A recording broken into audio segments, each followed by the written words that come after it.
Hello दोस्तों, नमस्कार।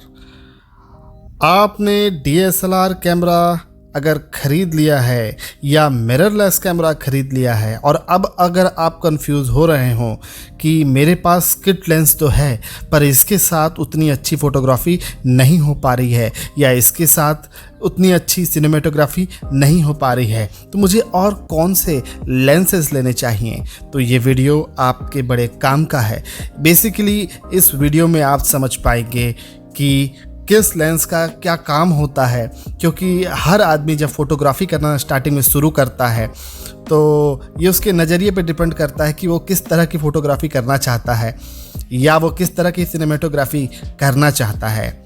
तो चलिए ये वीडियो शुरू करते हैं। दोस्तों, अगर आपके पास डीएसएलआर कैमरा है या मिररलेस कैमरा है, इससे कोई फ़र्क नहीं पड़ता, क्योंकि एक लेंस, मान लीजिए कोई भी एक लेंस का मैं एक एग्जांपल लेता हूं, जैसे 50 mm का लेंस है, वो दोनों में ही लग सकता है। मिररलेस कैमरे में भी लग सकता है और डीएसएलआर कैमरे में भी लग सकता है। हाँ, ये हो सकता है कि दोनों के माउंट अगर एक जैसे नहीं हुए तो भी आप एडाप्टर लगा कर लगा सकते हैं। तो अब प्रश्न ये उठता है कि हमें कौन सा लेंस किस सिचुएशन में यूज़ करना चाहिए। वैसे लेंस में बता दूं, जनरली हम 3 तरह के लेंसेज को यूज करते हैं। जो पहला होता है वो होता है फिक्स फोकल लेंथ। ये जो फिक्स फोकल लेंथ लेंसेज होते हैं इन्हें हम प्राइम लेंसेज कहते हैं। स्टैंडर्ड लेंस भी नाम से भी हम बोलते हैं इसको, क्योंकि इसका जो फोकल लेंथ है ये फिक्स होता है। जो दूसरे टाइप के आपके लेंसेज हैं वो कहलाते हैं जूम लेंस या परफोकल लेंस या नॉर्मल लेंस, जो किट लेंस होती है। बेसिकली आपको एक किट लेंस मिली होगी जब आपने कैमरा लिया होगा।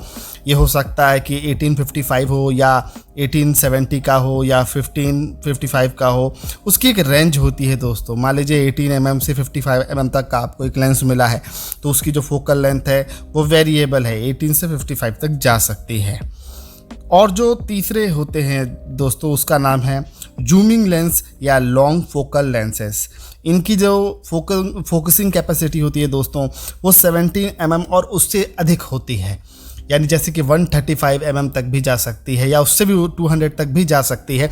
डिपेंड करता है आपका लेंस कैसा है और उसकी कैपेसिटी कैसी है। इन तीनों लेंसेस के बारे में आप लोग डिटेल से अब हम चर्चा करते हैं। सबसे पहला प्रश्न, प्राइम लेंसेज होते क्या है? What is a prime lens?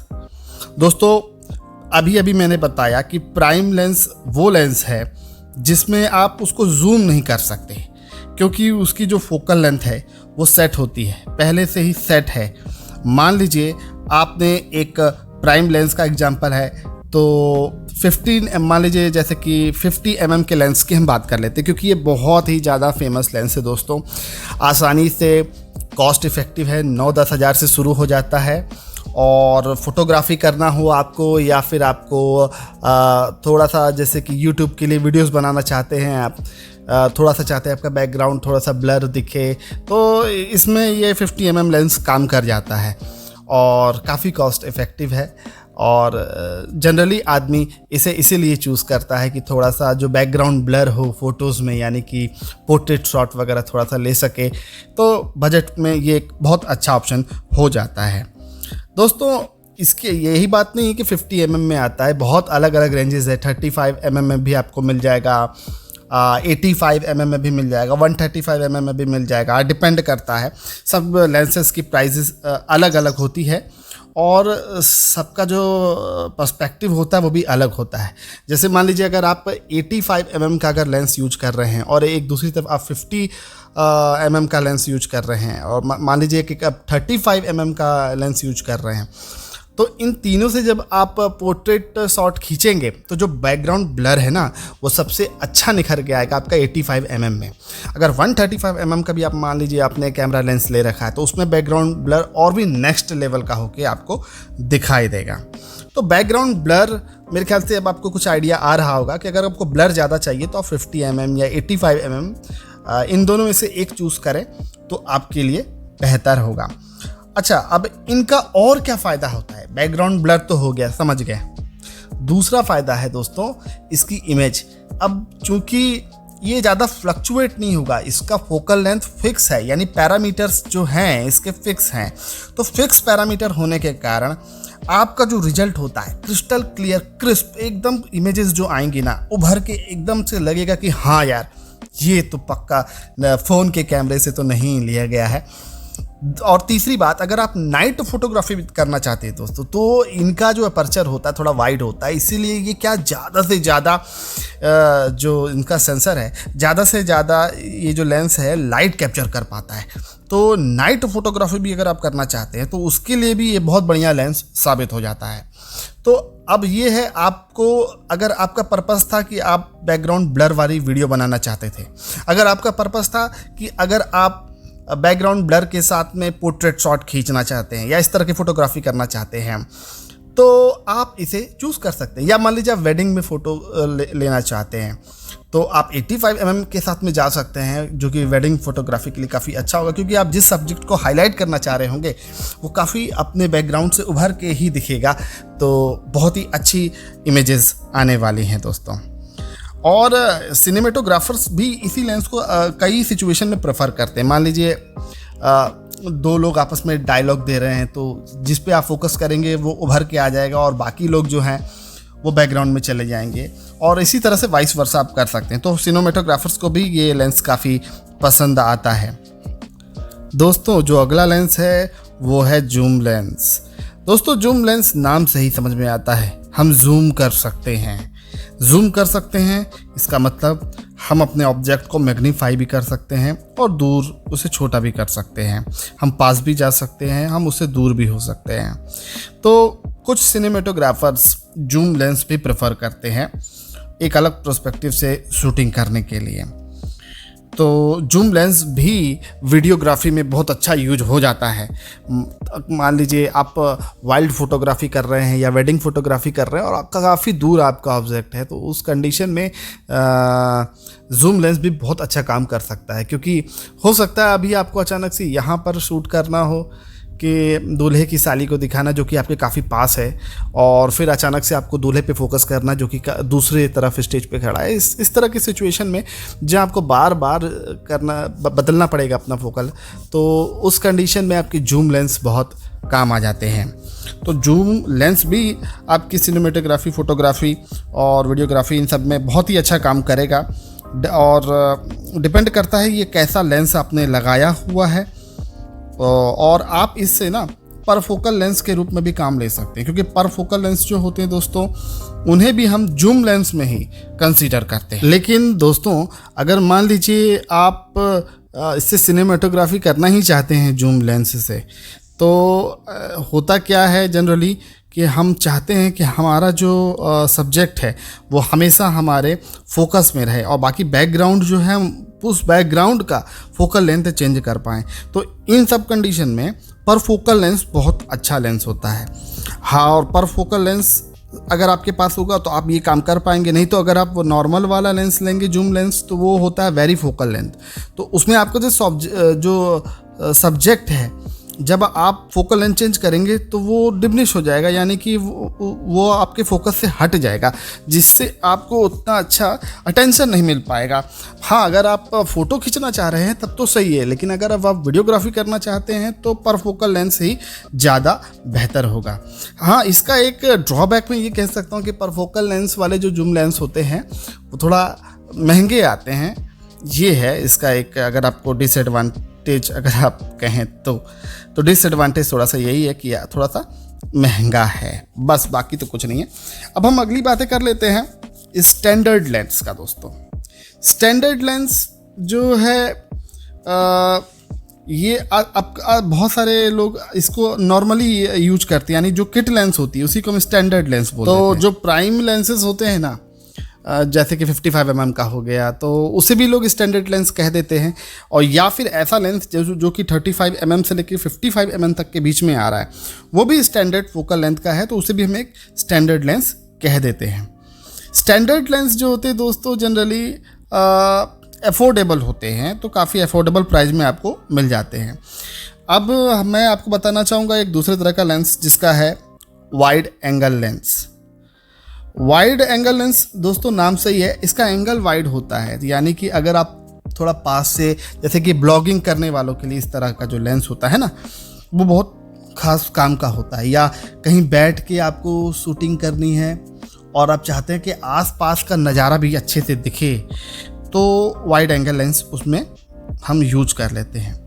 बस वाइड एंगल लेंस को अगर हम डेफिनेशन वाइज समझना चाहें, आप आसानी से पहचान पाएँ, तो आपको ये याद रखना होगा कि 35 mm से कम के जो फोकल लेंथ के लेंस होते हैं ना, वो वाइड एंगल में कंसीडर किए जाते हैं। तो 35 mm से जितना ज़्यादा कम होगा उतना अच्छा वो वाइड एंगल कैप्चर कर पाएगा। तो 35 mm से मान लीजिए 23 mm का कोई लेंस है तो अच्छा है, उसकी वाइड एंगल कैपेसिटी हम उसको अच्छा मानेंगे। उससे भी कम mm के भी आ जाते हैं, तो ये भी बहुत अच्छी बात है।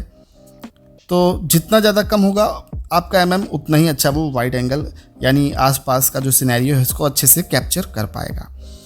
अब एक लेंस है दोस्तों लॉन्ग फोकल लेंस, यानी 70 mm से ज़्यादा जिसकी कैपेसिटी है, सीधी सी बात है।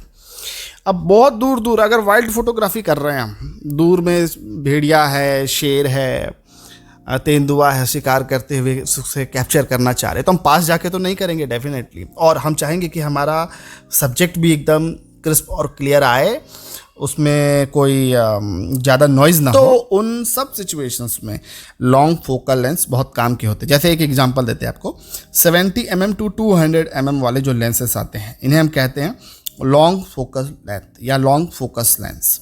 ये बहुत अच्छे लेंसेस होते हैं।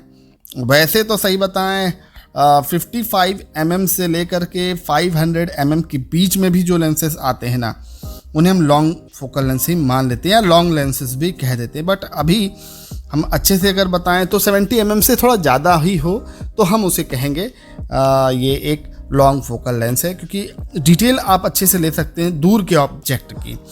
इसका भी अगर बोले तो प्राइस थोड़ा ज़्यादा होता है दोस्तों, तो ये है।